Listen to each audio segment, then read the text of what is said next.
I'd like to welcome everybody to the Planning Commission meeting of March 3rd. Could we have our public announcements, please?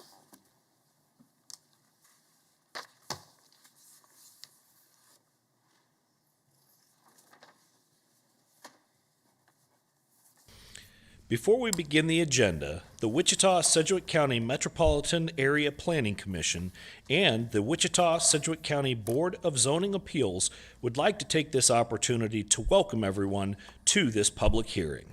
For those in attendance, copies of the agenda for today's meeting, the public hearing procedure, and Planning Department staff reports on all agenda items are available in the lobby. The Planning Commission's and the BZA's bylaws limit the applicant on a zoning, subdivision, or variance application and his or her representatives to a total of 10 minutes of speaking time at the start of the hearing on that item, plus up to 2 minutes at the conclusion of that hearing. All other persons wishing to speak on agenda items are limited to 3 minutes per person. However, if they feel that it is needed and justified, the chairman may extend these times by up to 2 minutes. All speakers are requested to state his or her name and address for the record when beginning to speak. When you are finished speaking, please share your name, address, and the case number on the sheet provided in the room. This will enable staff to notify you if there are any additional proceedings concerning that item. All speakers at the podium, please remove your face mask before speaking into the microphone. Please note that all written and visual materials you present to the Commission and the Board will be retained by the Secretary as part of the official record. If you are not speaking, but you wish to be notified about future proceedings on a particular case, please provide your contact information to the Planning Department. The Planning Commission and the Board are interested in hearing the views of all persons who wish to express themselves on all the agenda items. However, we ask that all speakers please be as courteous and concise as possible and avoid long repetitions of facts or opinions which have already been stated. For your information, the Wichita City Council has adopted a policy for all city zoning items. A copy of this policy is available from the planning staff. The City Council relies on a written record of the Planning Commission hearings and does not conduct its own additional public hearings on these items. The decision of the BZA is final. Any appeal of a decision of the BZA is to the District Court. Thank you. Next item is a roll call. Yes, sir. Bill Johnson? Here. Fox? Present. McKay is absent. Green? Here. Dool? Here.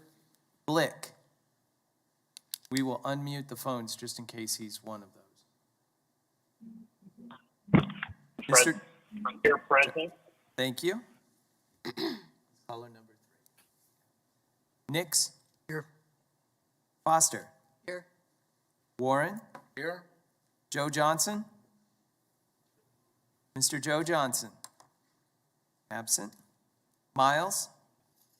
Present. Hartman? Here. Florence? Mr. Terrell Florence? Absent. Cunningham? Here. 1, 2, 3, 4, 5, 6, 7, 8, 9, 10, 11 members present, sir.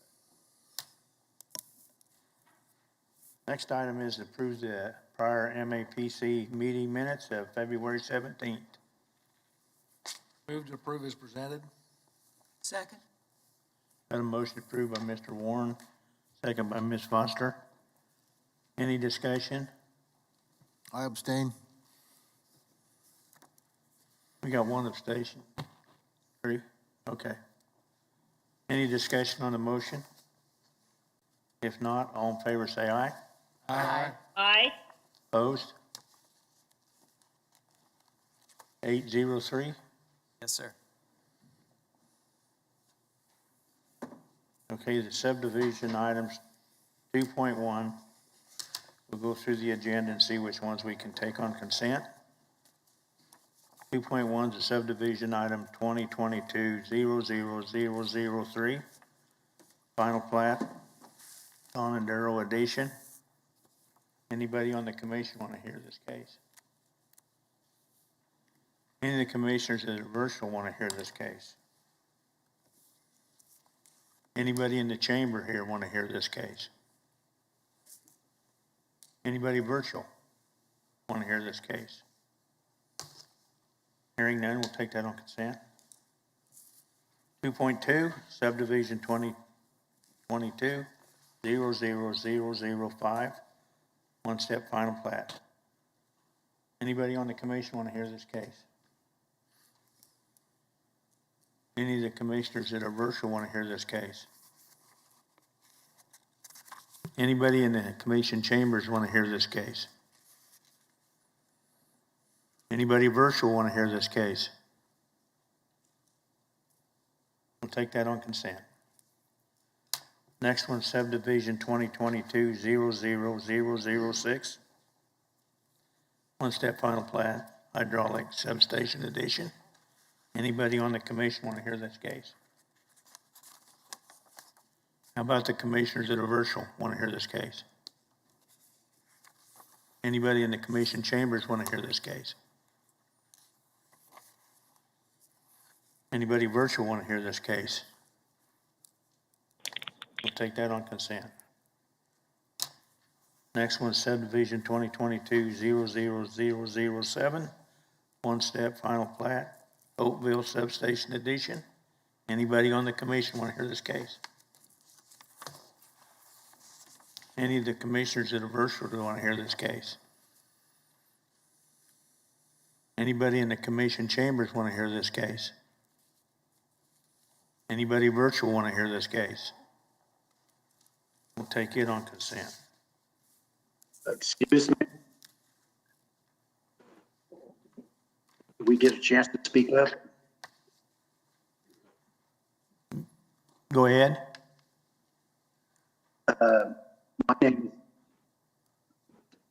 My name is Ken Dumford. Lived on this block for 45 years. Which case? Former member of the Historic Preservation Board. And What case are you, what case?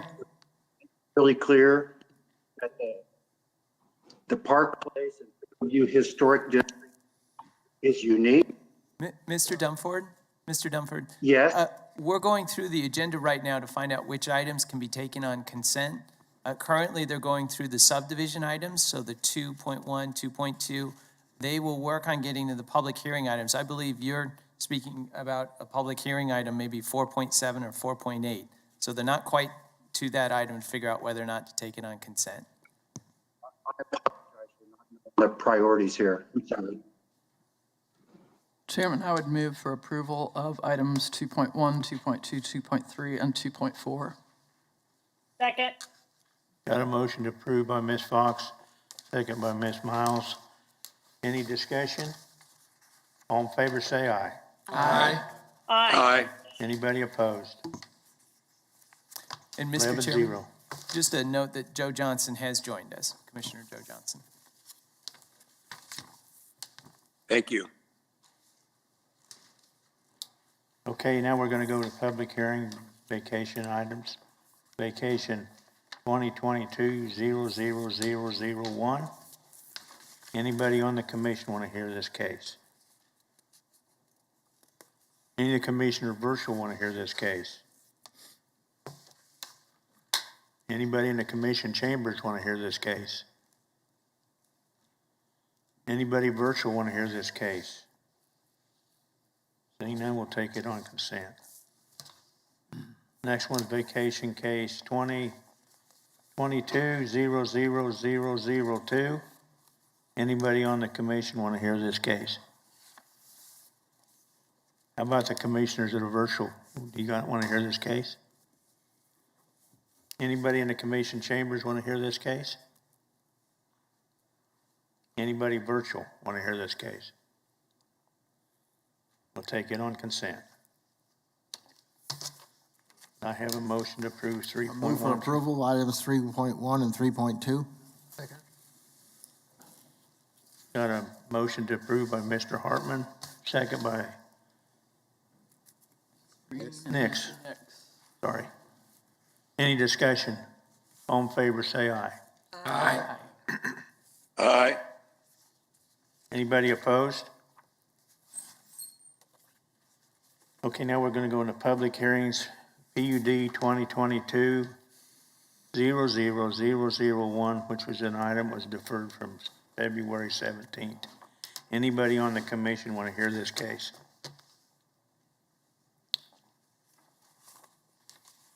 How about any of the commissioners that are virtual want to hear this case? Anybody?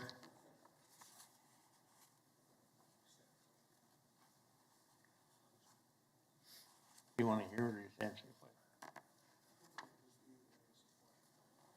Okay, anybody in the commission chambers want to hear this item? Anybody virtual want to hear this item? Mr. Green's got a question. I think I'll go ahead and have him ask it.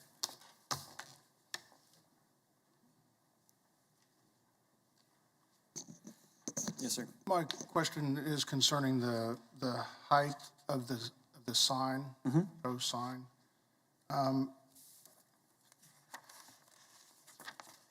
There were comments made about the elevation of the roadway and if that could factor into the height of the sign. And I was wondering if we had any idea of what the height of that elevated roadway. We don't, Yes. and that's why the recommended PUD language is written the way it is we are affording the opportunity for higher than 30 feet with the submission of a site and exhibit that gives us those elevations. At DAB last night, the agent for the applicant said that they didn't do a survey initially on the site, but they plan to do one and provide those elevations to the planning department. Where the initial request was for a 50-foot sign, we're restricting it to 30, but allowing it up to 50 if they provide the documentation to merit the additional height. Thank you for that point of clarification. Not a problem. Any other questions? Matt or Philip? Thank you. We'll take that on consent. 4.2 PUD 2022-00002 has been deferred until May 5th meeting. 4.3 zoning case 2022-00003. Anybody on the commissioner want to hear this case? How about the commissioners that are virtual? Want to hear this? Anybody in the commission chamber want to hear this item? Anybody virtual? Take that on consent. Next one's 4.4, zoning 2022-00004. Anybody on the commission want to hear this case? Any of the commissioners that are virtual want to hear this case? Anybody in the commission chamber want to hear this case? Anybody virtual want to hear this case? Take it on consent. Next one, zoning case 2022-00005. Anybody on the commission want to hear this case? How about the commissioners that are virtual want to hear this case? Anybody in the commission chamber want to hear this case? Anybody virtual want to hear this case? We'll take that on consent. The next one's 4.6, zoning case 2022-00006. Anybody on the commission want to hear this case?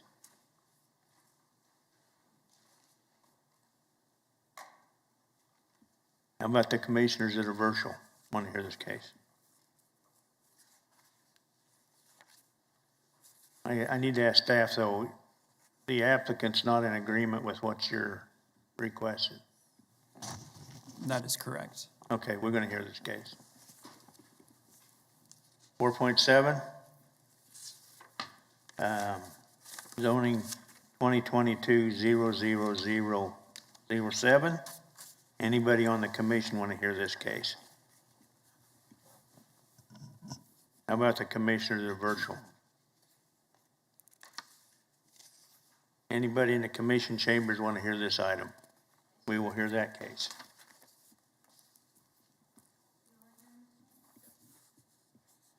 .8, zoning case 2022-00008. Anybody on the commission want to hear this case? How about the commission members that are virtual want to hear this case? Anybody in the commission chamber want to hear this case? Anybody virtual want to hear this case?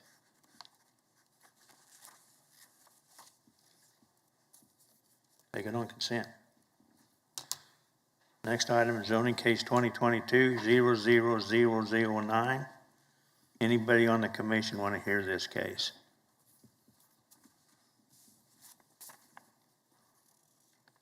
How about the commissioners that are virtual want to hear this case?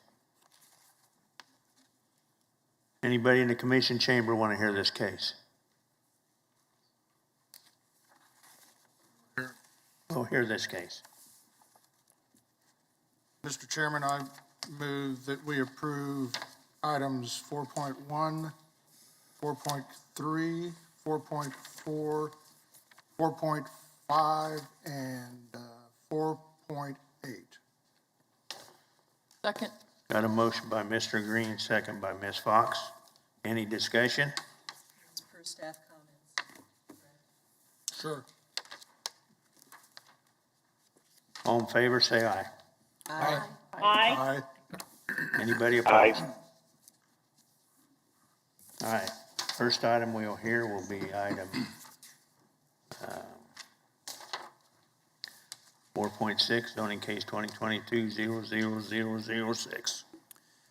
Yes, good afternoon. Philip Ziebenbergen with planning staff. Zone 2206 is not a zone change request, but an amendment to the protective overlay number 167 for property that is zoned general commercial located on the north side of West Kellogg, about halfway within a half mile west of South Tyler Road.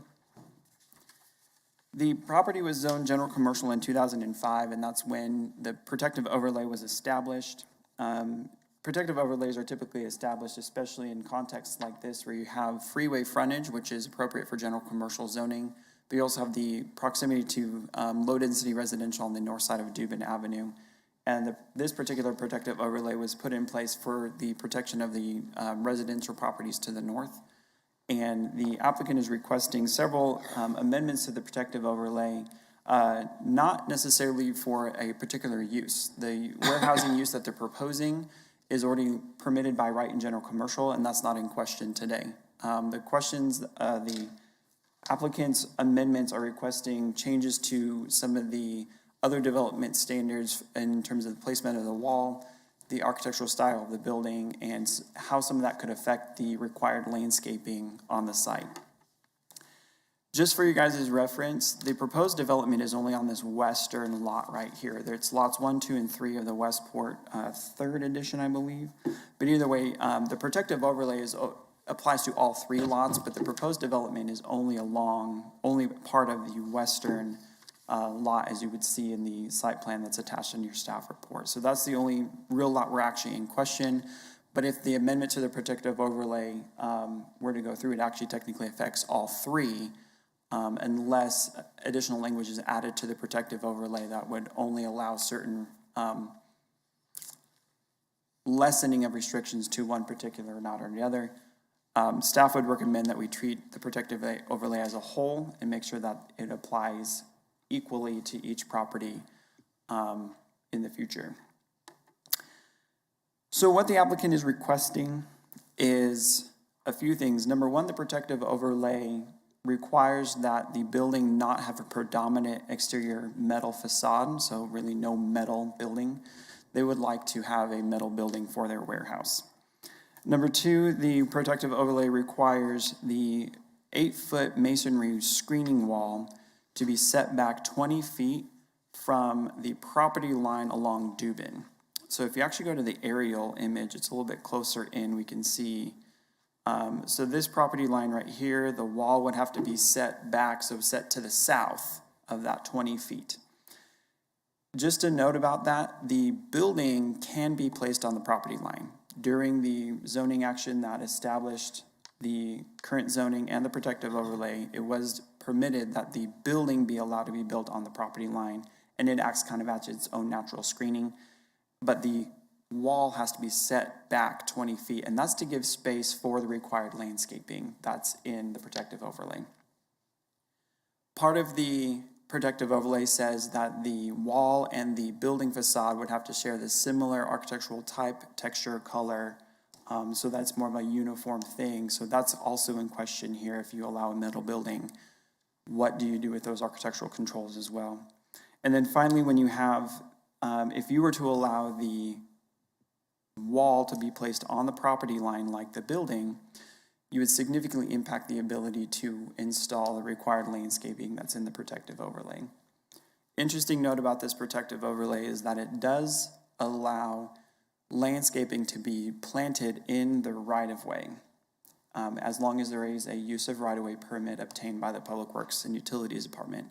Staff confirmed with Public Works and Utilities, knowing this was established in 2005. Now in 2022, if this would still be amenable to them, and they said yes, as long as there is a use of right-of-way permit, we would allow landscaping to be installed in the right-of-way, with the understanding that if any future road improvements were done along Dubin, that the applicant would be responsible for replacing any of the landscaping that has to be torn out in order to make those improvements. So that's not in question, but you still would have a significantly less amount of space, and it's just not optimal to have landscaping in the right-of-way knowing it could be torn out versus having the landscaping on their property not in question of being torn out if you ever have to have any road improvements. So that is what the request is. Staff is recommending, the only concession staff is recommending to the protective overlay is to allow the metal building. And staff recommendation is that the metal building be painted in the same or similar color to the wall, so you don't have major contrasting colors. Knowing you can treat the facade of the building a little bit differently, you can control the color. We're fine with it being metal. We just want it to be the same or a similar color to the wall. Staff is not in favor of having the wall be put on the property line. We want that 20-foot barrier to allow for the required landscaping, with the understanding that the landscaping behind the building would be put in the right-of-way, and that's text in the protective overlay the way it is now. If the building is allowed to be on the property line, they would almost have to put the landscaping in the right-of-way if they build to their, and we're okay with that. That minimizes the amount of space in the right-of-way that landscaping is being installed. We would like the wall to continue to be set back 20 feet so that you have that space for the landscaping. In conversation with the applicant via email, that is the sticking point that they are not in agreement with. They would still like 100% of their request to have that wall be on the property line. We would still require landscaping, it just might affect the amount. And definitely the placement of it being in the right-of-way just brings it in the question of possibly having to have it torn out if there's any road improvements. So overall staff, again, is recommending approval subject to the amended text of the protective overlay in your staff report. Again, our recommendation is to allow a metal building, but it needs to share a same or similar color to the wall, but not change any language regarding the placement of the wall or the landscaping that's required. Staff, some of the amended language in the protective overlay is just kind of updating some of the language regarding, it's no longer the central superintendent of central inspection, there's the zoning administrator. So some of that language is just updating it. It wasn't necessarily in contention with but if we're already changing the protective overlay, we might as well update it while we're at it. So this area is identified for commercial uses, and again, the use that's requested of a warehouse is not in question. In speaking with individuals on the phone, neighbors in the area who have concerns about the potential project, Reiterating that to them is we're not talking about whether or not a warehouse can be built here. A warehouse can be built by right because of the zoning. We're just talking about the aesthetics of the protective overlay that are in question. The other thing that I just want to say more for the record for anybody listening as well, if I haven't spoken to them, is access to the site, which was determined at the time of platting, is restricted to Kellogg only. That was a question that was brought up, and rightly so. Residents were concerned of possibly having entrances off of Dubin, which is a gravel road, and there's complete access control completely along Dubin and Seville Street, which is the access street right here. All the access is off of Kellogg. Again, not germane to the zoning action today, but again, it was just brought up in public comment, so I figured I'd state it for your guys' benefit as well as for anybody listening here, that would take a separate action, that the zoning action today would not change where access would be on the site. So I will leave it at that, and I can stand for any questions you might have for me. Any questions of Philip? Now, Philip, you're saying that the screen walls are got to be 20 foot off the property line, both on Dugan and Kellogg? No, the screening wall is only along Dubin. Okay. It's only required along Dubin.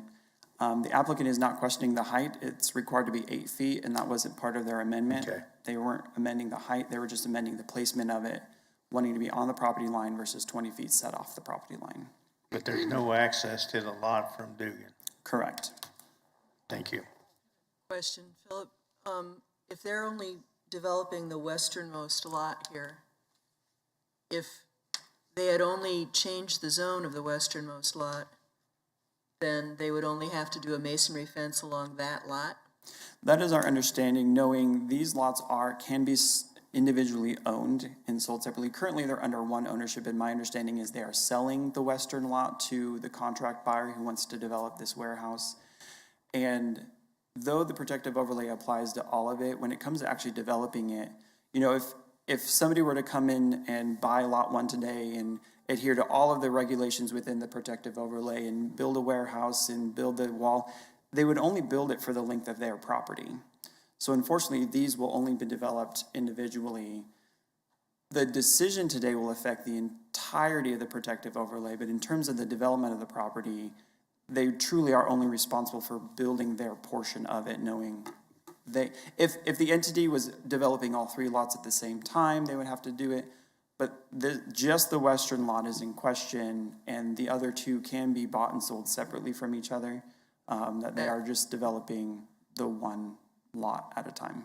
That's just what I wanted clarified. I was trying to picture whether they had to build a masonry wall along this entire length, but if it's just the lot they're developing, that's it. Staff had a conversation about that as well, of just probably not a reasonable requirement to have one property owner develop almost a quarter mile of masonry wall when, one, they don't own 2/3 of it, and it's also not being developed, like that being an overarching requirement and be overburdensome on an applicant when they don't own those other 2 properties. Thank you. Just Any other questions for Philip? Yeah, I've got one. How much right-of-way do you need for landscaping? Typically, our landscape buffers are planted within a 15-foot space. They don't have to require 15 feet. There's about 17 or 18 feet between the roadway, because there's no curbs, the roadway and the property line, measured on GIS, so it's approximate. So there is sufficient space there to plant shade trees and other landscaping as required by the protective overlay. It's just not ideal knowing it's right of way and not the private property owner's property. Yeah, no, if they were to eventually pave, is it Dubin. I'm sure that there would be 14 and a half feet. Right, they would likely Between the expand, back of right, they would curb likely and the expand fence. the roadway with curb and gutter and have less right of way. That's not roadway.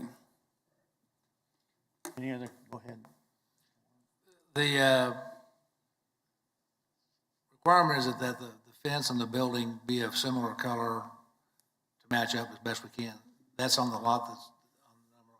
The other lots, do they have to match the first one? Are you going to have 3 different? I was going to say, The way it's written, it says building walls shall be of the same or similar color to screening walls. Screening walls shall be connected to building walls. I would say it'd be open for interpretation, but it would make sense that they would all match each other, the way it's written. I feel like that could be interpreted that, you know, if this owner paints it some, you know, neutral tan color, that it would be expected that it match down the way.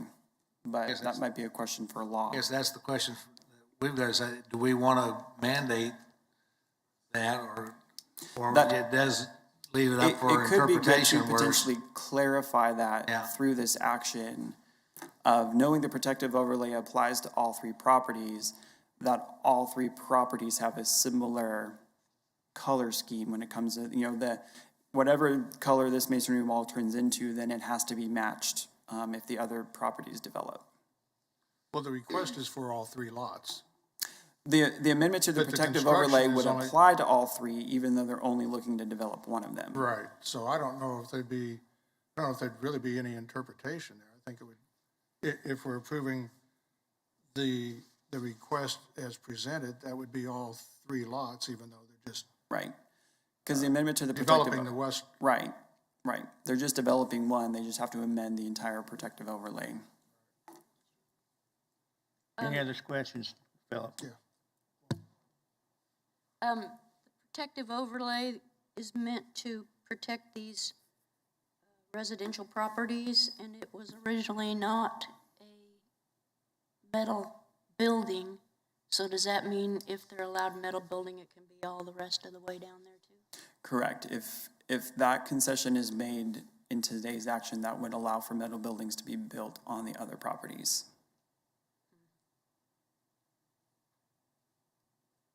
Any other questions? Applicant or agent, please. Give us your name and address, please.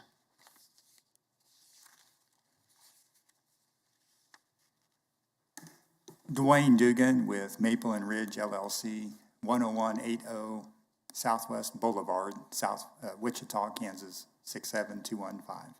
And I am one of the owners, representing the owner, but I'm one of the owners of the land that we are trying to sell, or at least the west lot we're trying to sell.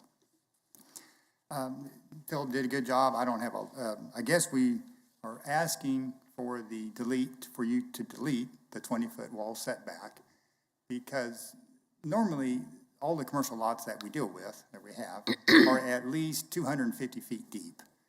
On this one, we are starting out already as a narrow lot at 122, and so that's less than half of the normal commercial lot that we have. And then you're asking whoever develops these lots to take another 20 feet out of the lot. And it virtually makes the lots unusable. We acquired from the city these particular parcels back in about 2005, and for the last 17 years, we have been unable to sell any of these. And normally, or always, it's because when they look at this protective overlay, they look at that screening wall requirement and the 20-foot easement, my prospects always go away.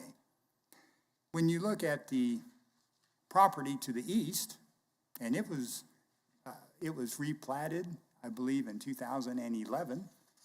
There they have a 5-foot wall setback, and there is no wall. So if you look at Byron and Dubin, and the east side of Byron, the trees that are there, I guess it's the landscaping, are within 3 feet of the roadway, and the construction equipment parked there is backed up against the trees. My point there is, what we are asking, our development with the screening wall being on the line will look much better than that. And so we're good with the wall. We just want it to be in line with the building. And then because you want some landscaping in the right of way for the building, it would be no different for the screening wall. So again, my name is Dwayne Dugan, 10180 Southwest Boulevard, Wichita, Kansas, 67215, case number ZON 2022-00006. Any questions? What, Mr. Warren? You heard the discussion about the other lots that may get developed at a later date in terms Yes. of screening and materials on the building. Do you have an opinion or a thought on that? Well, it's probably, I guess I was under, when I read the protective overlay, I thought they were all going to have to be in a similar color and wall anyway. So, and I think we would, as far as the wall goes, I mean, you can ask the person who's buying the west lot, or hope that he buys west lot, to do maybe a brick pattern or something on the wall that it would look very pleasing for the neighbors. Ms. Foster? I'm looking at the dimensions of the lot, and the two edges are for parking lot. You got 120 feet roughly with 20-foot building setbacks. So that leaves you something like 100 feet, which I make out to be enough to do a 3-row, 2-lane, 2-aisle parking easily. So with the extra 20 foot, you could maybe get one more, do a 2-aisle, 4 rows of parking. So you're losing 1 row of parking to the 20-foot landscape. My question is, how much parking does whatever is going in here going to need, that they need parking that is, twice what the area of the building is? No, that's a good question. I think in this case, with the warehouse use, they have trucks coming in and they just need the room for the access of the trucks to come in and to go out. It's not really just, it's not parking per se. I hear what you're saying, but it seems to me 100 feet is enough for a truck to maneuver in and out. Guess it depends upon the size of the truck. Yeah, the trucks are pretty long. Well, and you got, And to get turned around and backed up. and you got Kellogg also to access the property. Which it probably isn't legal, but it's done all the time. Any other questions, Mr. Dugan? Seeing none, thank you. Is there anybody else in the commission like to speak on this item? Anybody else in the chamber want to talk on this item? Is there anybody virtual that wants to talk on this item?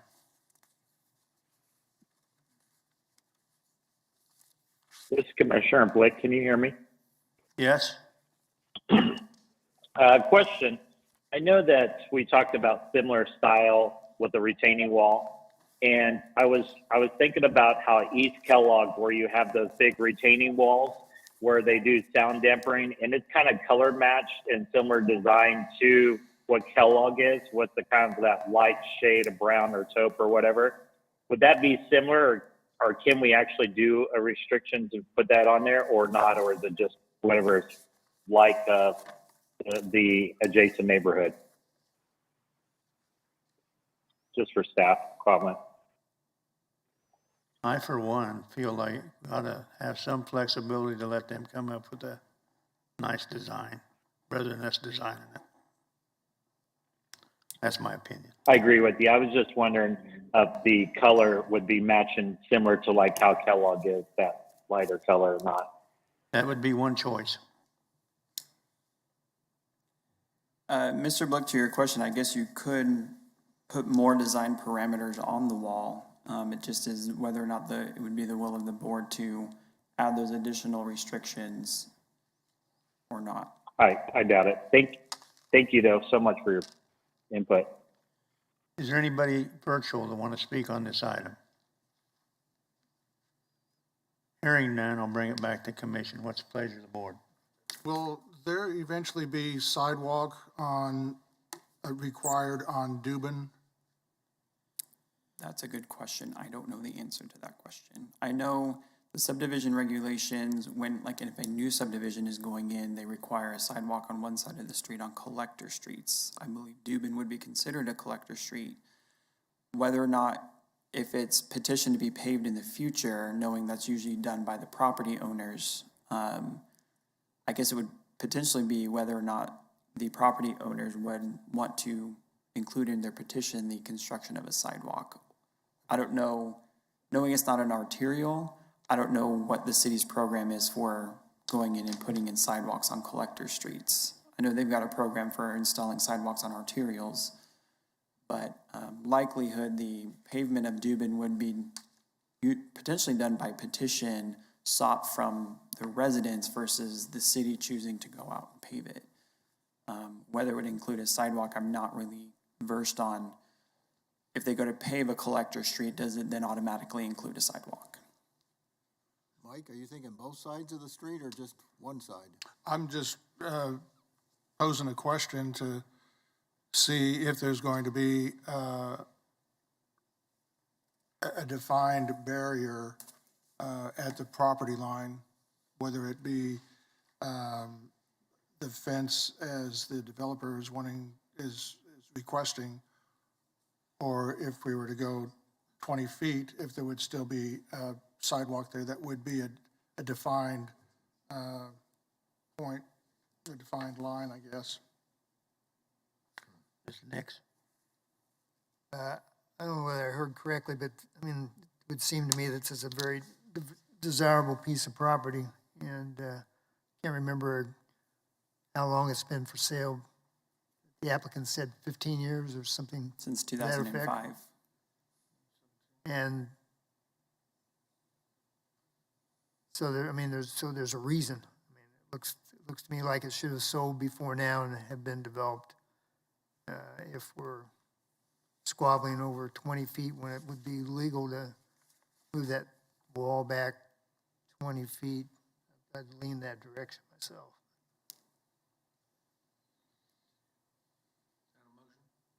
Is that a motion? Not necessarily a motion, just comment. I would make a motion.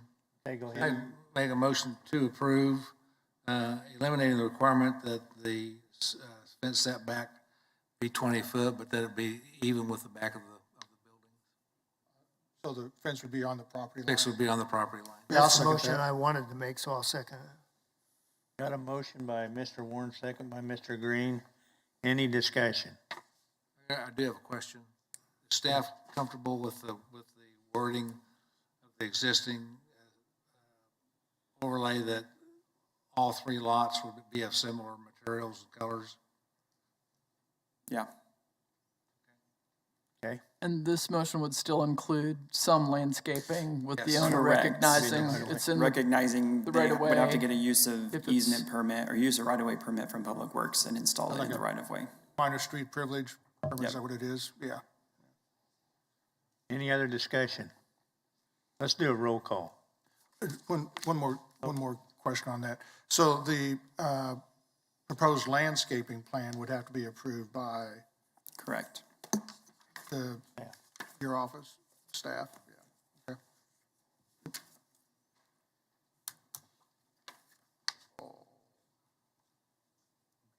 And just taking some quick notes. So.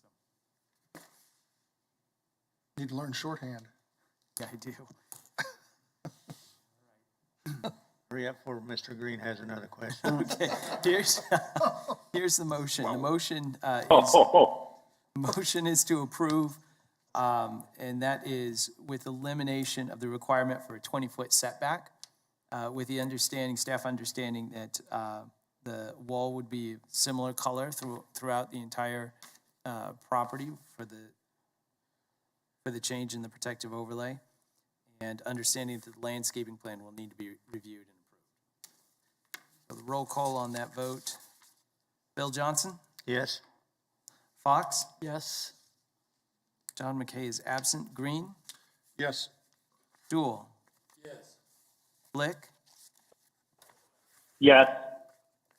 Nix? Yes. Foster? Yes. Warren? Yes. Joe Johnson? Yes. Miles? Aye. Hartman? Yes. Florence is absent. Cunningham? Yes. Guess we didn't need to Unanimous have a vote. roll call. Next item. Zoning case 2022-00007. Good afternoon, Commissioners. This is Matt Williams for the Planning Department.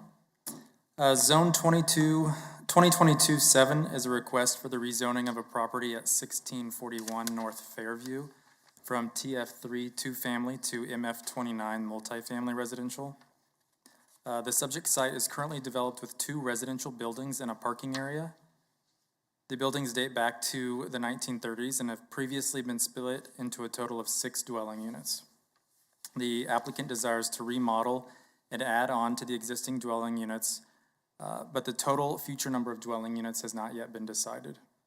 The MF29 zoning district, if approved, would allow up to a maximum of 12 dwelling units on this site. Off-street parking will be provided at the rear of the property with access off of both Fairview and the existing alley. The property is located within the Park Place Fairview Historic District. The Wichita Historic Preservation Board would need to review and approve the designs of this addition or new construction prior to the issuance of any building permits. As you can see on this zoning map here, most of the properties on this block are zoned TF3 two-family, but there are several properties on the block to the north and the block to the south that are zoned MF29. That's the light green color you see there. The 2035 Wichita Future Growth Concept Map and the Comprehensive Plan identifies the site as appropriate for residential. The Midtown Neighborhood Plan depicts the subject site as appropriate for single detached or duplex uses. When that plan was created, the assumption is that this property had already been developed into multifamily. It might not have been known at the time when that plan was being developed. Staff is recommending approval of this request. We have received multiple comments from neighbors. Those comments should have been provided to you. Some of the comments we got were worries about the additional parking in an area, the noise that might be created, and then the density within the historic district. So I'd be happy to go through some of the photos of this site. So here right now you can see the 2 existing buildings. Next slide, please. This is a site plan and a mock-up that was included in the application. The applicant did say that this was not for sure what was going to happen. This shows a couple additional dwelling units being created, but this is not the final plan. Next slide, please. This is a photo of the site looking west. You can see the drive aisle along the south side of the property that goes back to the parking in the back and then the alleyway as well. Next slide, please. This is a property to the south. Next slide. Property to the north. Next slide. And this is the property across the street. Be happy to answer any questions on this. Yes. Mr. When Nix? you say the drive goes back to the alley, you can't get into the alley though, can you? That's correct. Right now that there is no access to the alley. Okay. But the applicant has indicated that that would be opened up if this were approved. Is it a Well, wooden, I drove down that alley. I seriously doubt I did drive if down it there as ever well. rains again that you're going to be able to get down that alley. But,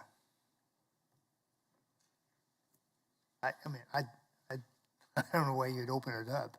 It's not open up anywhere else, is it? I believe some of those properties have access. Some of the comments I got were that it was a pretty well-used alley. I know it's not in best shape right now.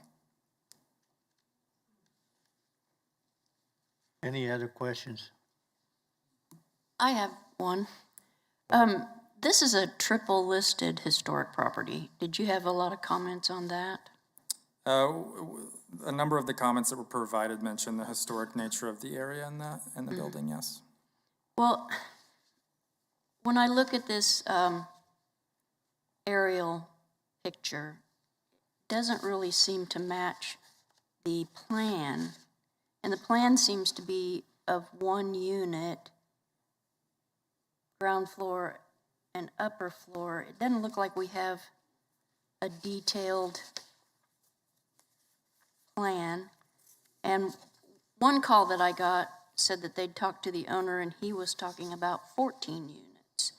So this is going to go from 12 units, from 6 units to 12 units in the middle of a I mean, this is right smack in the middle of a block that is doing really well taking care of their properties, all except for this one.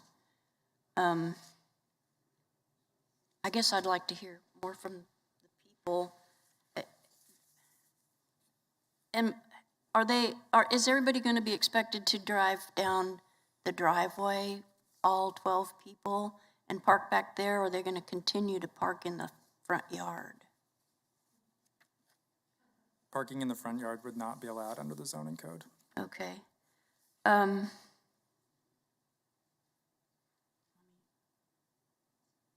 don't know. I was pretty disappointed in the layout of the plan because it was illegible. Even when I blew it up on a graphic computer, it was illegible. So I don't know. I don't know what to think. Is the applicant here? I guess we can hear from the people. I'm not sure if, I have not met the applicant in person, if they're here or online. Bel Air Apartments or Excel Custom Construction.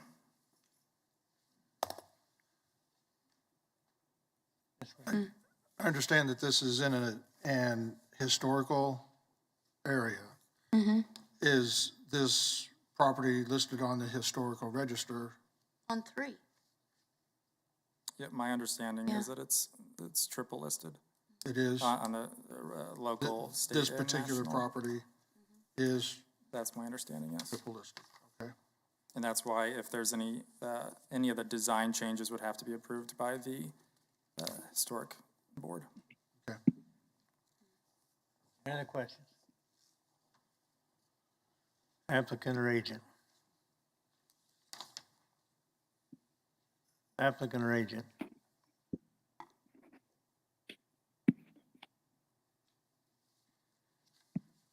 Applicant or agent?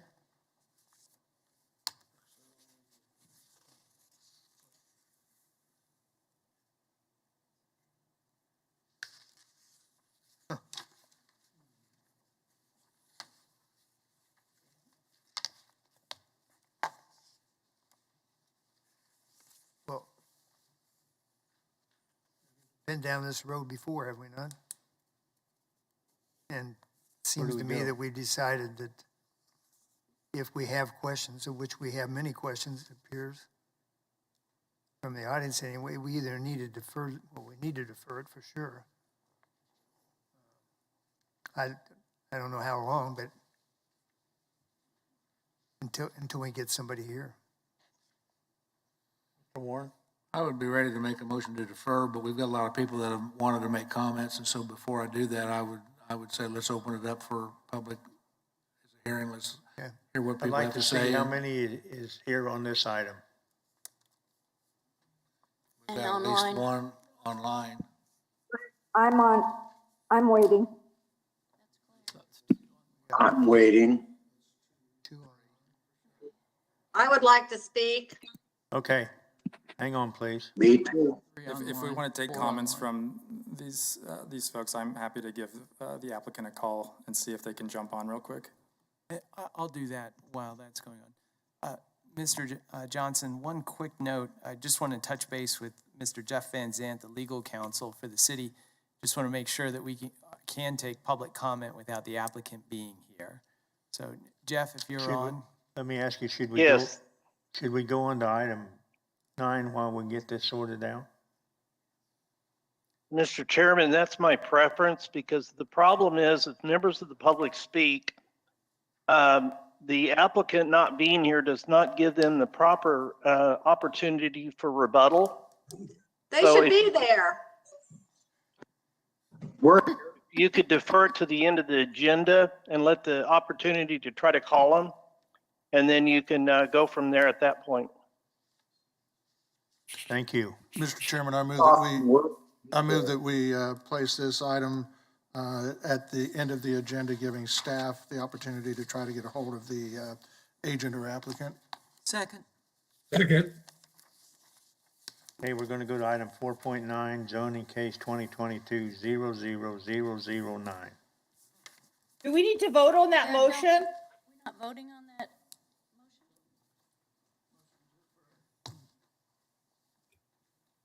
yes, it needs to be voted upon to defer to the end of the, Okay.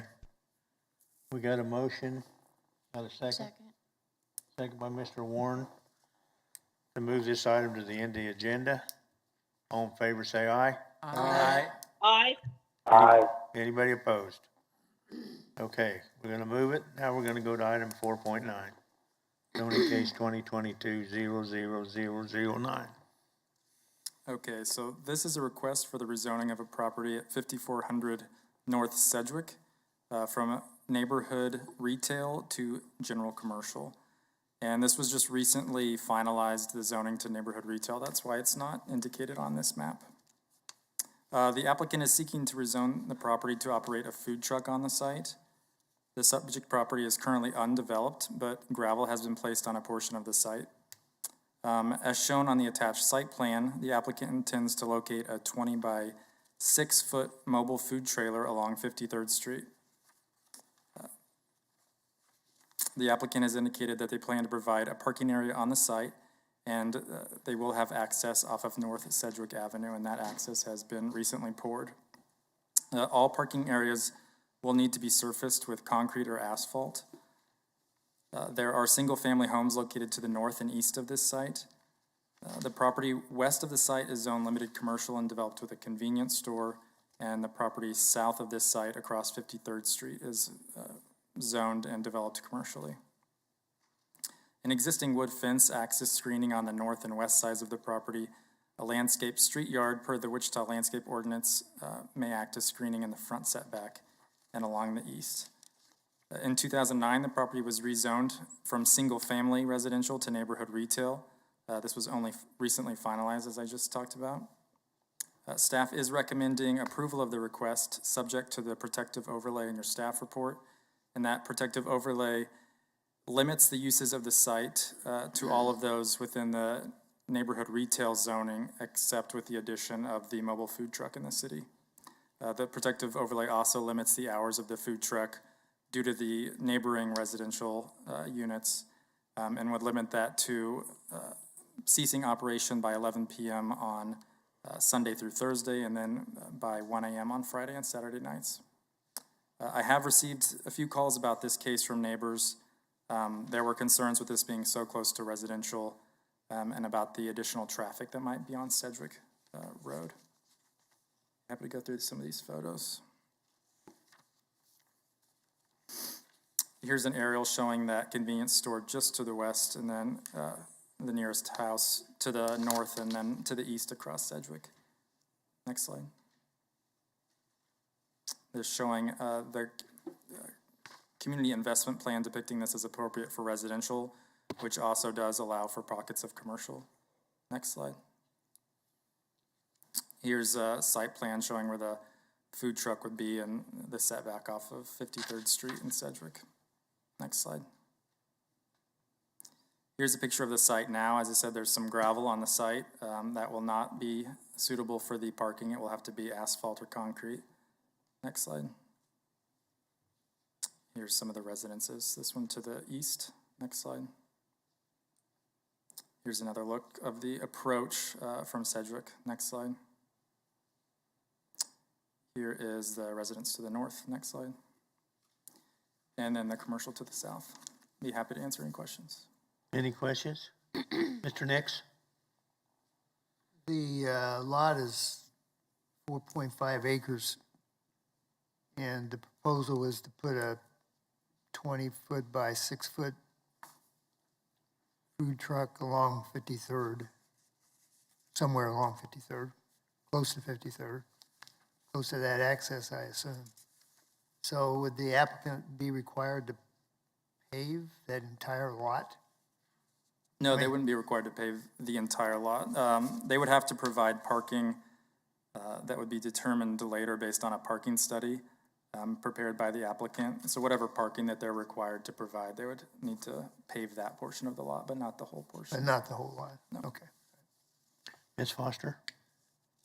Is the access that was in the photograph you showed a moment ago off 53rd or off Sedgwick? It's off of Sedgwick. And there is and will not be an access off 53rd, is That's that? correct. I spoke to the traffic engineer, and the only access would be off of Sedgwick. I have Any a other question. questions? Ms. Cunningham? One, are those hours typical? Seems like it's awfully late. Those Weekdays. were just some guidance that staff came up with. I know that we've had some other projects in the last few years where they were close to residential and we put some hours on there. Looking at the hours of this food truck at other locations, it appears they might be open till 2 a.m. every morning. So that's why we tried to push it back a little bit. That's just based on another restaurant. I can't guarantee that's what they're hoping Mr. for Nix? here. Did you mention lighting at all? Did not mention lighting, no. I believe there are standards in the zoning code for lighting that they would have to. There's not any there now, so. Correct. All right. Matt, do you know what the hours are on the convenience store to the west? I do not know what the hours are for that, although I'm assuming it's probably 24 hours. And then across Meridian's Walmart, Correct. it's 24/7? Correct. Okay. Any other questions, Matt? Applicant or agent? Applicant or agent?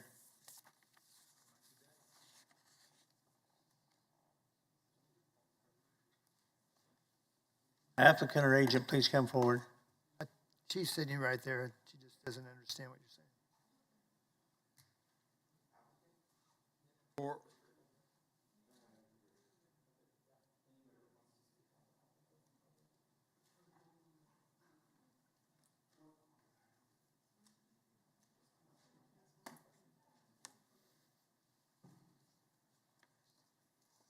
You guys would give us your name and address, please. Adam Dominguez, 9711 North 119th West, Sedgwick, Kansas. Yeah. Okay, I'm Felipe. Please remove Hernandez. your mask, Oh, please. I'm sorry. Felipe Hernandez, same address. Okay. So, Pretty much, we just opened this lot because, we've been paying a lot of taxes on it, so we're just trying to make something, make some money for us, I guess. And we've been paying on it for 2000. I don't know, early 2000. I Yeah. can't remember. Are you in agreement with staff comments? What was that? Are you in agreement with staff comments? Yes. Yes. Any questions of the applicant? Yeah, you do realize that the gravel that you have for parking currently will not be sufficient for the parking that's going to be required. You'll need to put either asphalt or concrete. Okay, how much we should get, how many feet from the street either way? Or half of that property, or I just, thinking about the cost, that's what I'm thinking. Oh, I understand, but that's one of the requirements that is before you. Staff might be able to assist with that, or? It's based on the size of the. Yeah, I would say that, that's not a part of this zone change request. That's just a part of commercial, providing Part of the parking for code. commercial property. The size of that will be determined after that parking study that the applicant's going to need to provide comes back. Do you have any comment on that?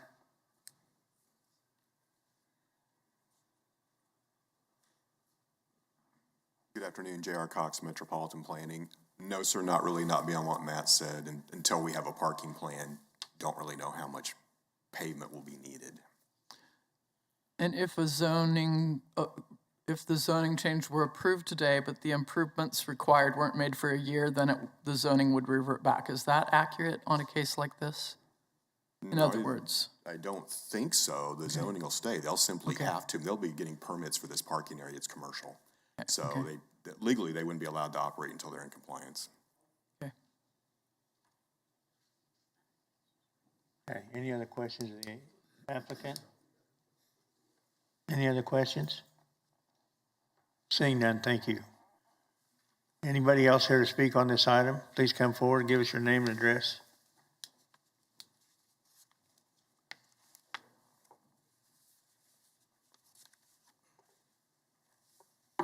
My name is Jay Melzer. I live at 5445 North Sedgwick, which is 2 houses down.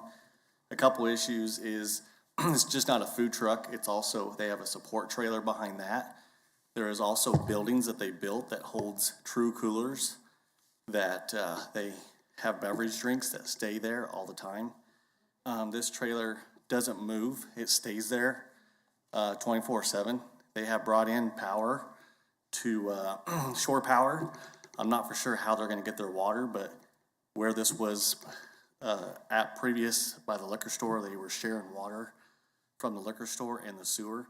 So I'm not for sure how they're going to get that out either without illegal dumping or their grease trap as well. So I'd like to know that.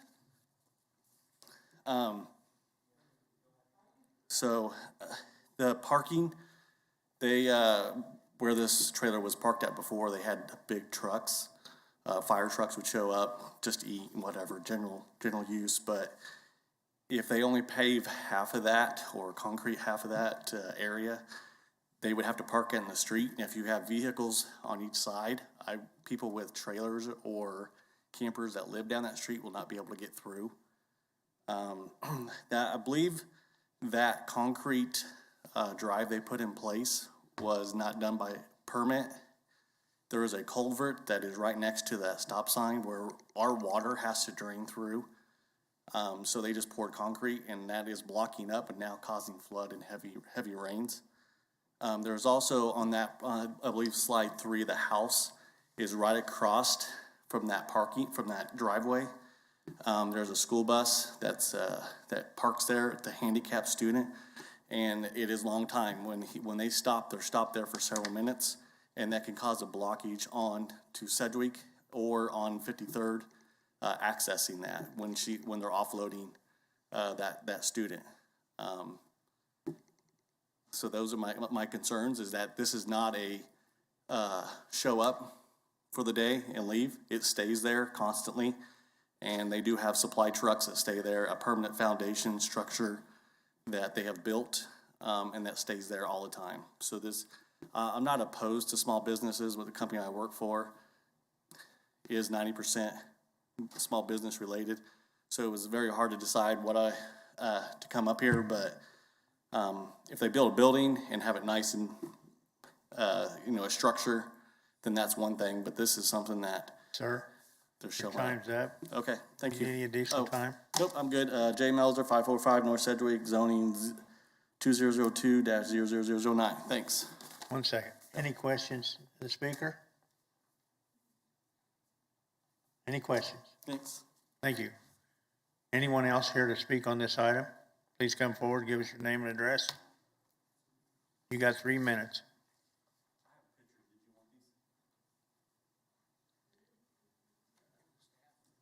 If you want to, you'll have to give them to staff and they will keep them.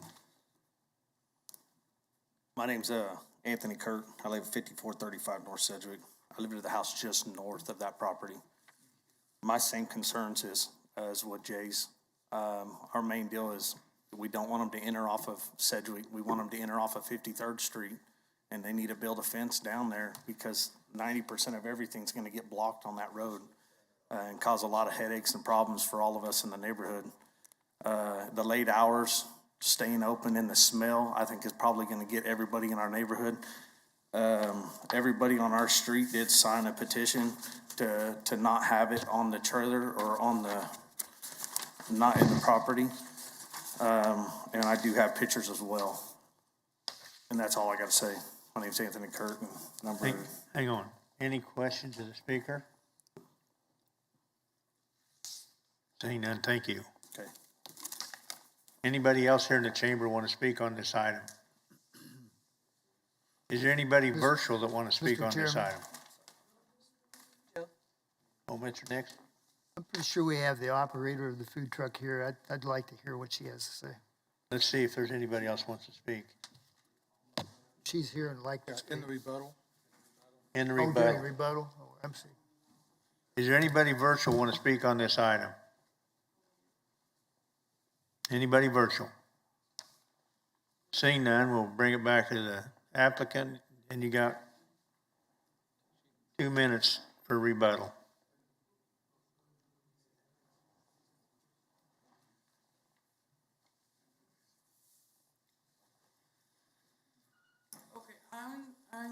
Give us your name and address, please. My name is Elise Montante. My address is 1321 North Market.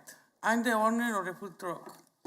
And we have customers, but mostly they come pick it up and leave.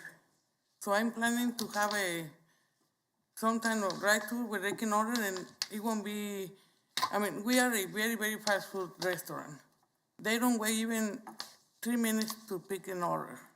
So I don't think I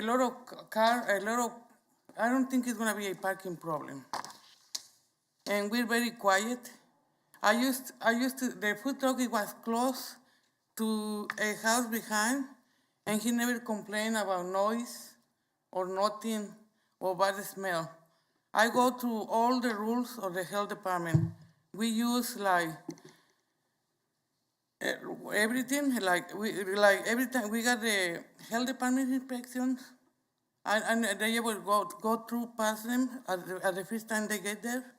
You use water, like purified water, and I got a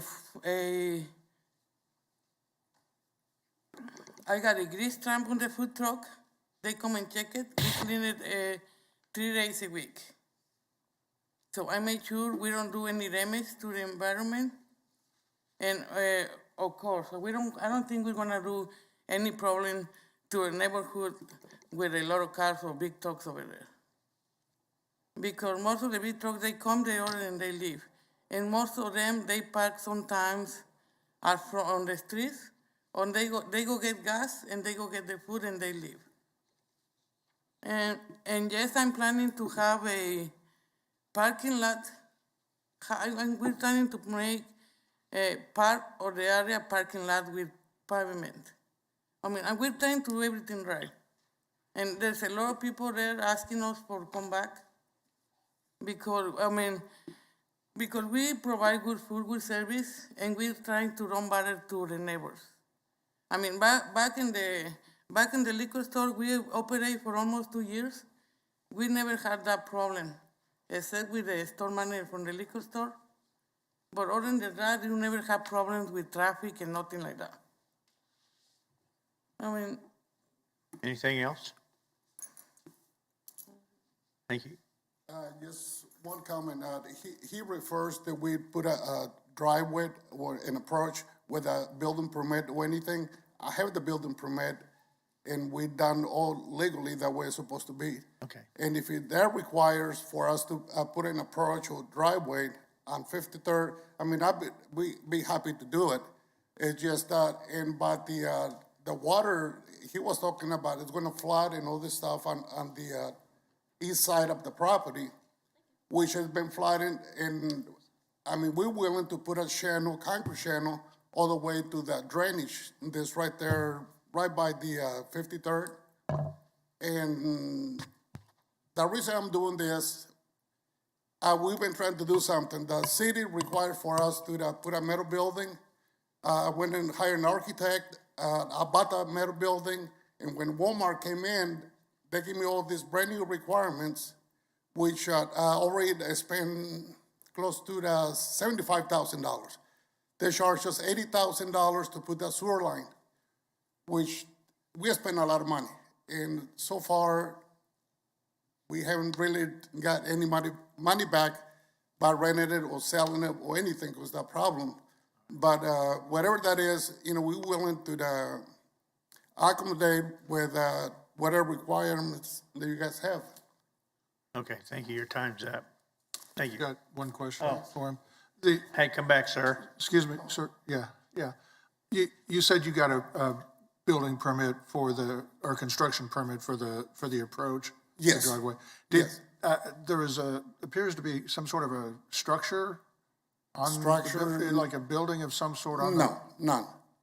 Is that there all the time? Do you bring it in No, and no, out? the one was there at the beginning, or the one shows on the picture. Yeah. Is like a little boxes where we nail the zoning sign on both sides of the property. And some of the stuff that they brought in, sits on the northwest corner, but that stuff is it's not gonna be there. Even if she comes in, we're gonna make sure that looks decent. I don't want to have no chicken coop or anything like that. It's gonna be something where it doesn't give up bad, I don't know, comments by the neighbors or whatever that might be. Okay, thank you. Any other questions? Thank you. Thanks. I don't even know where we're at. Is there anybody virtual want to speak on this item? I may already ask this, but I want to ask again. Anybody virtual want to speak on this? I can bring it back to commission. What's the pleasure of the board? I'd like to move to approve per staff comments. I'll second it. Got a motion approved by Ms. Foster, second by Mr. Nix. Any discussion? All in favor, say aye. Aye. Anybody opposed? Aye. Okay, now we're gonna go, huh? Or was that just a late, no? Roll call? Voting in favor or in opposition? Mr. Blick? Yes. It's an aye. Okay, thank you. Now we're gonna go back to item 4.7, 2022-000007. Yes, Mr. Chairman, I contacted the agent for this one. His name is Daryl, and I believe he's joined us by phone. Daryl, are you there? I am here, yes, I can hear you. Perfect, thank you very much. Okay, we was ready to hear from him, wasn't we? Applicant or agent, give us your name and address, please. Yeah, this is Daryl Lakeview, XL Custom Construction, 2605 11th in Wichita. I'm the general contractor on the project. And this is on Fairview, is that correct? We had two today. Yes. Okay. The purpose for changing the zoning is part of enhancing the property and making it viable, not just financially, but aesthetically, is to be able to add a few more units to the apartment. We're going to upgrade the parking. I know that previous ownership allowed parking in the front yard. We're going to put an end to that. We'll add more paving to the back. And the way that this works financially, basically, is we add more units to make it more viable financially. Then we can spend money on doing the paving. We're going to upgrade the building in general. When we're finished, we want it to look like a new property. And that's why we're requesting the zoning change so that we can add more units.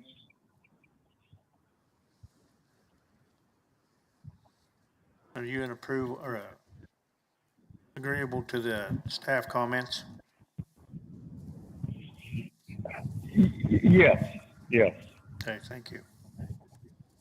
Any questions of the agent? Any questions? Well, you say you want to make it look new, but this is a historic district, so the idea would be to have it reflect the nature of the neighborhood and keep its historical qualities.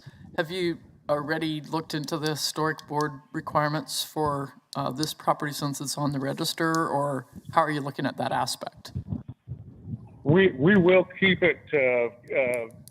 We'll be in the neighborhood and it will match the neighborhood.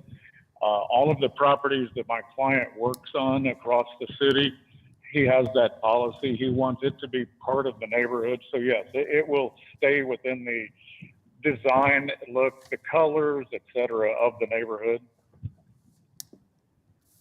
Any other questions? How many units do you believe are necessary to make this a viable project? I'm so sorry, say again?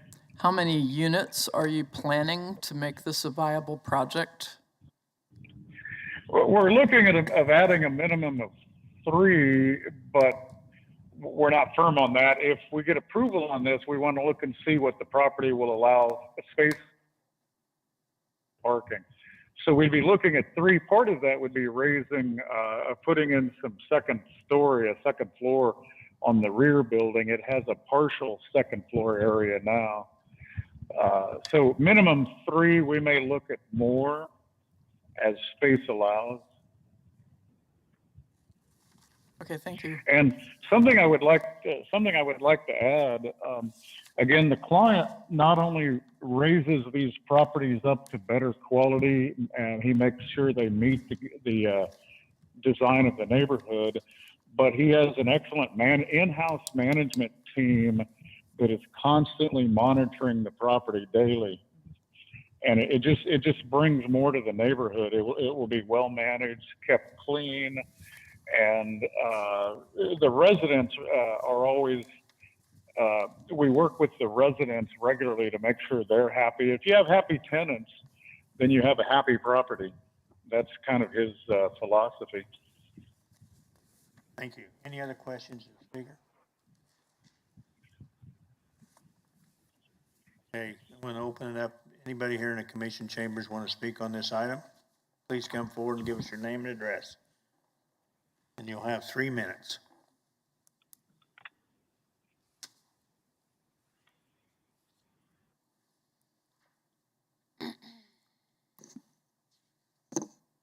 Hello, my name is Janice Bradley, and I own the properties at 208 and 214 Buckridge Court.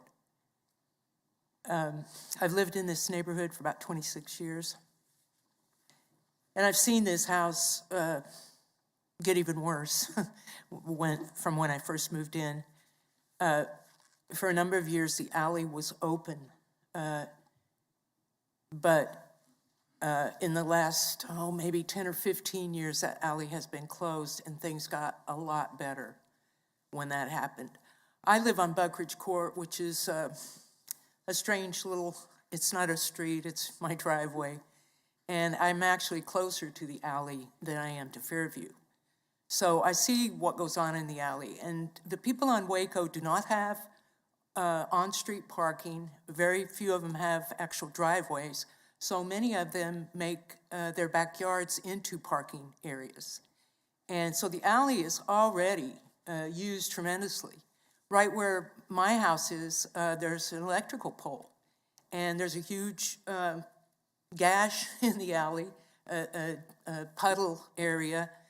And that's mainly because of the utility trucks that have to come in and work on the Cox or Evergy lines that are running down the alley. So I'm real concerned about the extra traffic in the already overused alley there. And I know it's unusual, we don't have the trash trucks there anymore, but the traffic on Waco on a few of these blocks is substantial in the alley. And those houses on Waco have very short yards compared to the lots on Fairview. They're very unequal. The lots on Fairview are 305 feet. And anyway, I would like to also, this commissioner brought up, you can't see you can't read the blurry plans here. And my understanding is the building that they're looking to renovate is really actually 2 buildings already, but there's a stucco building that's 2-story now, and a sided building, and they are very small buildings. I have the appraiser's report, and they're like 20 by 18 is one of them. So they're wanting to build on. Anyway, we've had problems with parking. People don't really like to park that far from their house, and going all the way to the back when you live in that front building, people end up parking in the front yard. Ma'am, your time's up. Do you need any additional time? Well, I did have a question. I did send in my comments after the 10 a.m. deadline yesterday, but I didn't know if they would be recognized or received.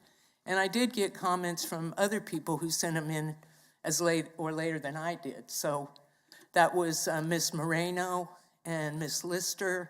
I don't know if they're on the We're going to find out. online. We're going to find out. You did? Okay. Thank you. Is there any question? Yeah, I've got a question. Mr. Green's got a question. There's been some discussion about the condition of that alley, not only from people on the commission, but also, you've mentioned something about that. Excuse me, I can't get into this queue. Excuse me? My question is, when was the last time that there was any maintenance done on that alley? And actually, who performs the maintenance? I'm assuming that the Public Works with the city Yes, I would be believe so. maintaining that? And they've come by and they've graded it, and they started adding asphalt to it, which I don't particularly like. But one of the problems is they keep adding stuff and they never take it away. So now the alley is higher than some of the yards in Waco where people park, and the water is draining off the alley into their yards. This is particularly in the middle of the block, not at the ends where the water drains out the driveway. But it's already, a problem like that. Okay. Thank you. Any other questions? Thank you. Next speaker, please. How do I get in the queue here? Hang on one second. We've got a couple, 3 people here in the chamber, and after that, we'll have you. Thank you. My name is Marcia Schrader. I own the property at 1645 Fairview, which is just north of 1641. For almost as long as I can remember, this house has been an eyesore. And I think adding half a dozen shoebox apartments in the back is not going to improve the house. I think they need to start with the house in front and work those problems first. And I think there may be some problems with the buildings in back, because those have been added on to and then some taken off, and then a little wash house added on, and then it wasn't used. The one-story house in back was built as a 2-bedroom house, and for a long time a family of 4 lived there. And then someplace down the line it got cut into half of a house. There was a significant fire. There was a fire in the big house in front, and I'm not sure how well that was repaired or what inside damage was done. My concerns about it are, this looks like it's going to be really close to my property, like they're scooting really close to the fence line. The parking in back, I don't think people are going to use. They're going to park on the street. And I think if they open up a gate on that alley, there's a lot of traffic in that alley, a lot of foot traffic. North High kids walk home that way. A lot of men walk up and down that alley. I see them when we're in the garden. And I'm concerned about opening a gate and a security problem. Okay. Anything else, ma'am? I think that's it. All right. Any questions of the speaker? Thank you. Anyone else want to speak on this item? Please come forward.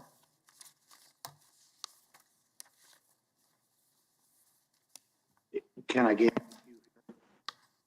Good afternoon, Commissioners. My name is Timothy Young. I live at 214 West Buckridge in Wichita, which is approximately 120 feet from the subject property. I wrote a fairly detailed analysis that I spent quite a bit of time on, and I'm curious whether or not you all got to see it. You did? Okay, good. So I won't go through that verbatim, but I'll just get to the major points. And a lot of it the major point really is built around strategy 6 of the Places for People plan, which encourages infill and redevelopment that is contextual to the environment which is occurring. And that contextual is the key word. This zoning ordinance, the zoning ordinance describes TF3, which is the current zoning for the property, as moderate density, and MF29, which is the target zone, as high density. The only high-density residential development in a 25-block area around the parcel is on Waco, and it contains 11 living units, and it faces Waco, and it's close to 14th, and it's more than 2 blocks away from the subject property. And you might want to note that that 11 living unit parcel, it's zoned TF3, so it's out of compliance. This rezone going to MF29 would allow a minimum of 15 cars in the parking lot behind the buildings. And depending on how many 2-bedroom residences they put in it, it could go to 20. The parking lot would be accessed from what is a quiet residential street, Fairview, and an unimproved alley unsuitable for additional traffic. One of the commissioners asked whether that alley was opened from the other residences. Based on my knowledge, all the residences that face on Fairview are fenced off. The residences that face Waco, the majority of those have automobile access to the back of the house from the alley. So there's already, that's 3 minutes. May I continue? You still had 40 seconds. So there's already too much traffic down that alley. So what's to be done? So I just want to leave you with the fact that it's not contextual.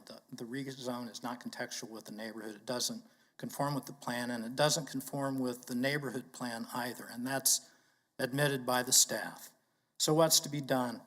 All of us here that live in this neighborhood want to see that property improved, and I personally believe that, you know, the owner of the property has the right to recover some money from their investment.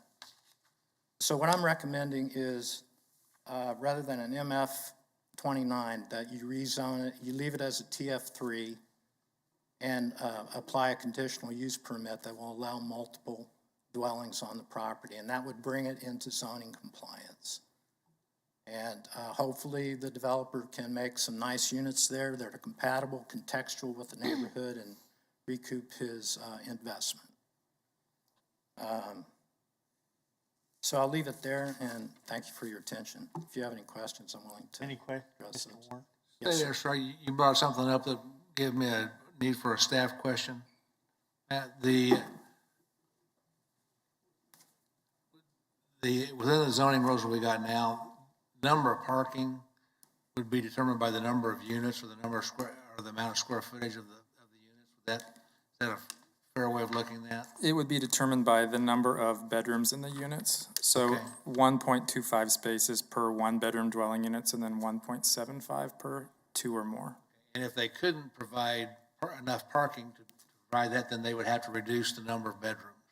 Correct. They would only be allowed to have. The driver is the amount of parking. It's not the number of units you put in. It's the amount of parking that you could do. It's going to limit how large you can, how many units you can put into it. Right, the number of bedrooms, but the minimum if they go to 6, if they go to 12 is 15. If they can't put parking, they can't do 15. Well, there's room for 15 cars in that area. And backyard? Yeah, but it's not so, parking is a problem, but the other issue is the traffic. Fairview is a quiet street. It's the only street between Waco on the west and Broadway on the east, between 13th and 17th, that isn't a traffic arterial. Every other street, north and south, is traffic arterial. And so you're adding, you're at a minimum doubling the number of cars that are going to be using Fairview, and potentially almost tripling it, going from, I don't know what it is now, 6 or 7 to potentially 20. So. Any other questions? Yes, ma'am. Ms. How Cunningham? many units do you think ought to be there? Because we don't know how many In a many perfect- units he wants to put in. Right. In a perfect world, I would prefer that it go back to duplex, triplex. But, you know, that's an unreasonable expectation, and I think a good compromise is a TF3 with a conditional use permit. I think I can tolerate 6. That's what it's been, although the assessor's office notes 7. So I'll leave it at that. Thank you. Thank you. Nobody else here in the commission wants to speak on this item? Now we'll go to the virtual calls. Who's virtual want to talk on this item? Give us your name and address. My name is Kim Dunford. I live at 1624 North. I'm kind of sympathetic with the owners because for 50 years I've been a real estate investor. Everyone knows when you try to rezone, I've won some, lost some, but there's always the NIMBY, not in my backyard. In this case, I'm on my block. And the Park Place Fairview Historical District is unique. It benefits Wichita. And as we blur that, it stops to benefit Wichita. I've loved the diverse aspect of this neighborhood and the racial diversity. But this is not, even the Midtown neighborhood plan recognized this is unique. Staff said, well, maybe they didn't understand how many apartments were there. I worked on that. There was 10 mailboxes on the front of the house. We knew how many apartments were there. We said single detached duplex. That's perfect. And I, with your prior person who said, well, we could give a conditional use to 6 units. I can agree with that because I've been in every unit in that house more than once, and there's not a lot of features there. No one's going to go in there and restore that house to its glory. So there has to be some economic reality. But the idea that this house has to go into 12 units, and they talk about on the places for people plan that it would be contextual with the neighborhood. There's 3 duplexes, 3 blocks. These houses were built as duplexes, 3 duplexes and 3 blocks. There's no about 12 or 15 units in this house. These people, I wish them well, but they should be able to make economic reality and stick. That's the way I feel. Thank you, sir. Anything else? Well, they refer to it as small scale multifamily in your staff report. And I understand apartment complexes. This is a residential. There's 1 rental house on this block. Almost all of them are owner occupied, but it doesn't matter if they're rentals or if they're owner occupied. But for this neighborhood, that's not small scale. That's a big deal. So my position is the community investment plan, Wichita Places for People plan, is a micro view. We're up real high and we're talking about how we plan for the city. But when the Midtown. Sir, your time's up. Into a micro. Your time's up. Do you need additional time? Your time's up. Do you need some additional time? All I want to say is, you know, I would just ask that all of you just look at this from a micro view. And if you would want that across the street from your house, okay, neighborhood, then vote for it. Thank you. Any questions to speak? Thank you. I appreciate it. Thank you. Is there anybody else virtual that wants to speak on this item? I would like to speak. Give us your name and address. My name is Sharon Fury. I live at 323 North Market, and I am the property owner of 1655 Fairview. I'd like to give just a little bit of the history of the historic Midtown neighborhood. When the neighborhood was built, there really were no zoning codes or laws in the city. So when the zoning came about, most of that neighborhood was zoned in things like MF 29 for heavy uses. And I think a lot of that came about because of World War II. People had space. We had workers that needed housed. So they converted apartments, and we have this very heavy zoning. Several years ago, when we did the Midtown plan, our goal was to rezone as many of the properties as we could to their current use. I can't remember exactly why several of the properties on Fairview are still a heavier zoning with the MF 29, but we could not force anyone into rezoning. If they wanted to keep the current MF 29 zoning that they had, there was nothing we could do about it. So we just tried our hardest to get as many people and as many properties zoned as to a better use as we could. This property, if it worked through the plan the way I think it did, and we had, this whole plan was led by the city planning department. So it wasn't just a group of neighborhoods. We had lawyers and planners and all those kind of people. The preference would be for this property to go back to what its original use was, which would be the TF3. We actually were hoping to do more single family, but planning did suggest that if people wanted a garage apartment or something like that, that we go with the 2 family. So we did that.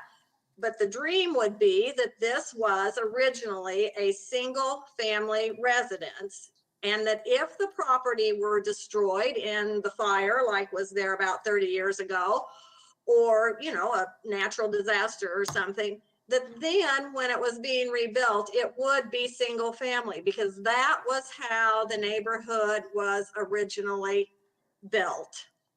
So when it says here that as the property appears to have been operating as a multifamily use at the time of the neighborhood plan, it's possible that this was unknown to those creating the future land use concept.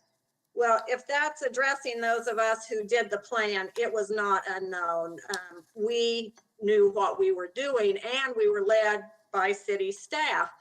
So I just think that this property has been an eyesore. Ma'am, Yes, your time's up. Do you need additional time? just a tiny bit. 1 minute. This property has been an eyesore, but it doesn't need to continue to be. And the dream would be that it someday be a single family. So I agree that to have a conditional use put on it for the number of units that are currently there and not expanding it would be more palatable to me as a property owner. Thank you very much. Thank you. Any questions, of the speaker? Seeing none, thank you. Is there anybody else virtual that want to speak on this item? I would like to speak. Give us your name and address, please. My name is Claire Willenberg, 1402 North Garland. Through the past few decades, I've served on the City Historic Preservation Advisory Board, currently a member again. I've been a residential realtor for 30 years. I specialize in older and historic homes. This home was built, the original one, probably around 1920, the second around 1930. I agree with Sharon Fury. There were incentives for large home owners, and especially Midtown responded to take in boarders for the war effort as we were gearing up our aircraft capacities. It is in a triple listed National Historic District. It is not individually listed, to my knowledge. but this designation acknowledges the historic and architecturally significant housing and the environs of the neighborhood. The period of significance is 1886 to 1944. Historic districts have been proven to attract tourism, and it increases and maintains property values within that district. They are a treasure that need to be protected. As in our older neighborhoods, they have no active covenants to protect them, and the zoning protections are spotty at best and often ineffective. As to places for people comments, in this case, adding housing density is not an effective method to attract new residents, as most likely it will negatively affect the quality of life and the character of the neighborhood. Most residents choose these districts because of the historic qualities, and those qualities should be protected. Inserting this size multifamily housing with its required parking area will detrimentally affect the integrity of this district and the neighborhood properties. It is not in compliance with the historic Midtown neighborhood plan. It does not improve walkability. The neighborhood is already walkable, already has diversity of housing. But as mentioned before, there never was and should not be non-compliant, non-compatible multifamily housing stuck in the middle. We don't have the infrastructure, we have narrow streets, we have people who must park in the street already. This is not a feasible plan to improve the neighborhood. Staff notes up to 12 apartments, so please help us protect these neighborhoods. Deny the proposed zoning change. Consider bringing the property into compliance with the conditional use permit, allowing up to current 6 or 7 apartments. Thank you. Thank you. Any questions, the speaker? I have one. I don't know if Claire knows or not, but when did the historic neighborhood plan go into effect? When was it written? If you're talking about the Midtown, right, Sharon Ferry would be the person to ask. Unless somebody And I would imagine either Sharon or Joan Cole was city council representative for District 6 when we got those districts nominated to the National Register. Sharon, do you have that answer? When it was made a historic district? No. Yes. When was the Staff's historic gonna plan? answer that. Staff's going to answer this question. Okay. Okay, your plan. It was made a historic district in 1978, I believe. The Midtown plan, do you know the year of that? I believe that was 2003, 2002. That sounds right, early 2000s. Okay. Any other That questions? sounds of the last correct. speaker? Yes. Seeing none, thank you. Is there anybody else virtual that wants to speak on this item? Anyone else? Okay, seeing none, we'll have some rebuttal. 2 minutes. Can I just comment on, No. they can't park in the front yard?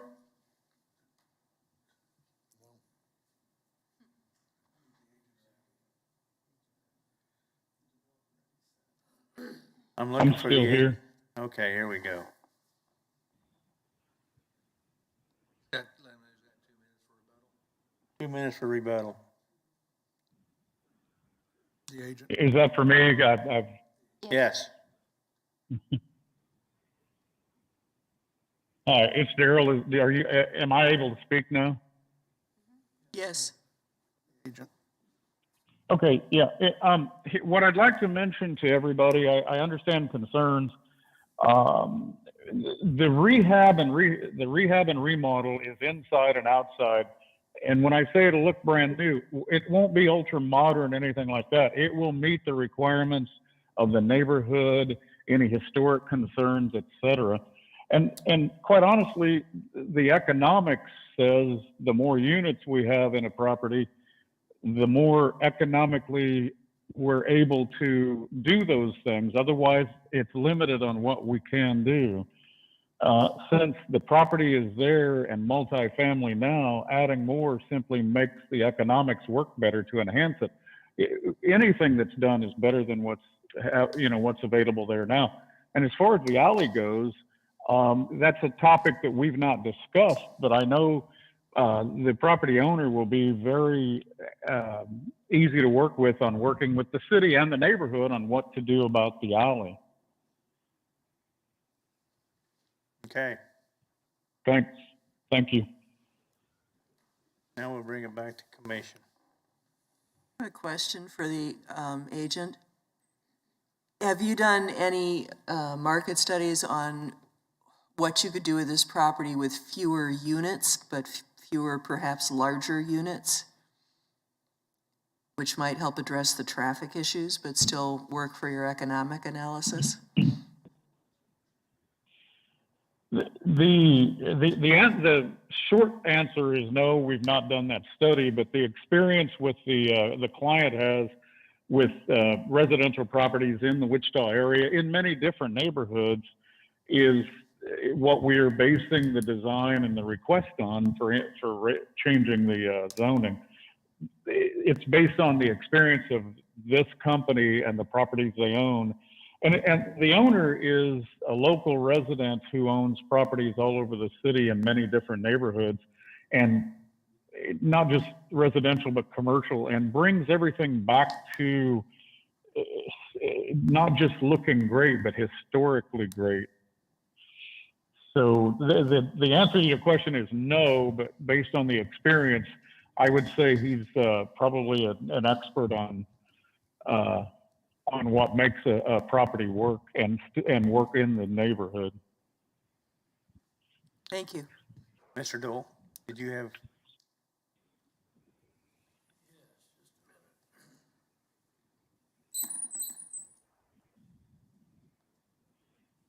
I have a couple of questions and comments. One has to do with the ownership, and I understand that this is a realtor. It says Bel Air Properties. Maybe somebody lives in Bel Air, I don't know.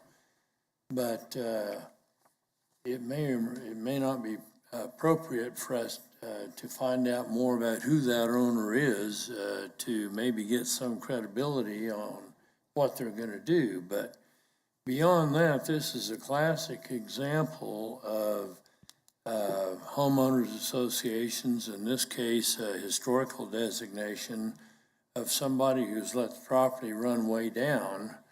And the recourses to that are to try to enforce the covenants or the city regulations and maybe ultimately put a lien on the property if they're not in compliance with regulations or homeowners agreements. But I don't think the solution to the problem here is to substantially increase the density of this property.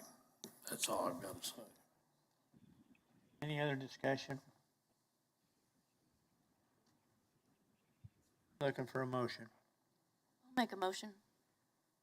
I'd like to make a motion to deny the FM 29 and look at the conditional use. Leave it at 6 units.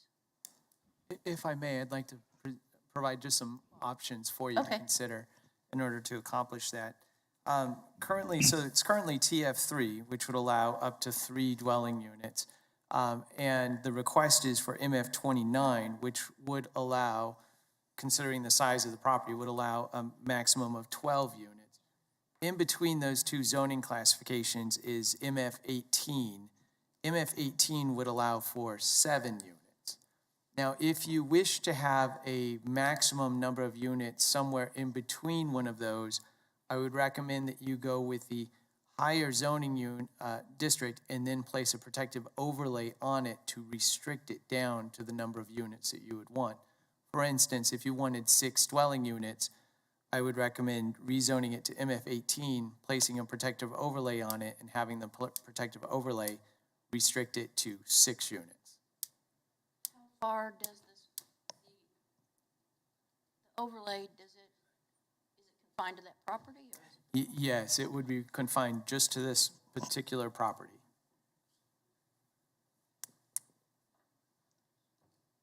I'm thinking an MF18 is a reasonable compromise.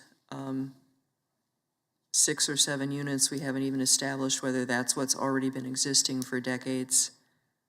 I don't know. It's a difficult option between that and the TF3 with a conditional use for 6. Would we gain anything by deferring? If we did No. an amendment? I don't think we would. Decide, I think. Can we repeat that motion?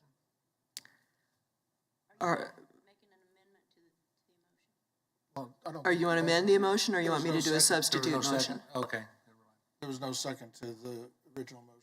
Okay. I would like to make a motion that we change the TF3 zoning to MF18 zoning on this property. Got a motion, do I have a second? I'll second it. Any Make a discussion? substitute motion. I'm sorry? I'd like to make a substitute motion. Okay, Talking with Mike, the bottom line is we're trying to figure out how many units. So we're gonna come up with something with units. I'm comfortable with 10, so my motion would be substitute motion would be to approve an MF 29 with a protective overlay limiting the number of units to 10. And I'll second that. And the reason why I'm in favor of this is understanding that the property itself may or may not be up to standards, may or may not be up to where the neighborhood would like to have it be. However, when they do go to make the improvements to this property with additions, all of those are going to be required to go before a review design board to approve what is being proposed. Keeping that in mind, I have no problems whatsoever with the motion of making it MF 29 with a maximum of 10 units. any other discussion? We'll vote on the substitute motion first.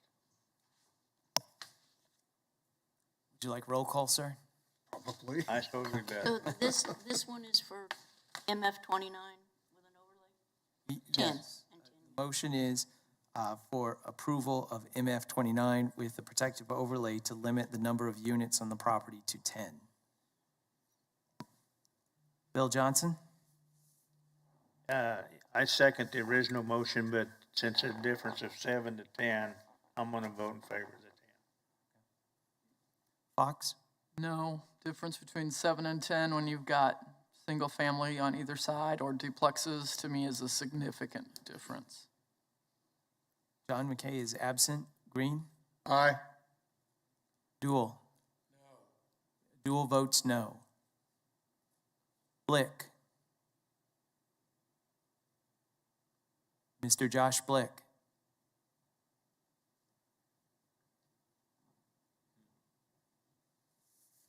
Caller number 3. Mr. Josh Blick, are you there? Okay. Absent. Nix? No. Foster? No. Warren?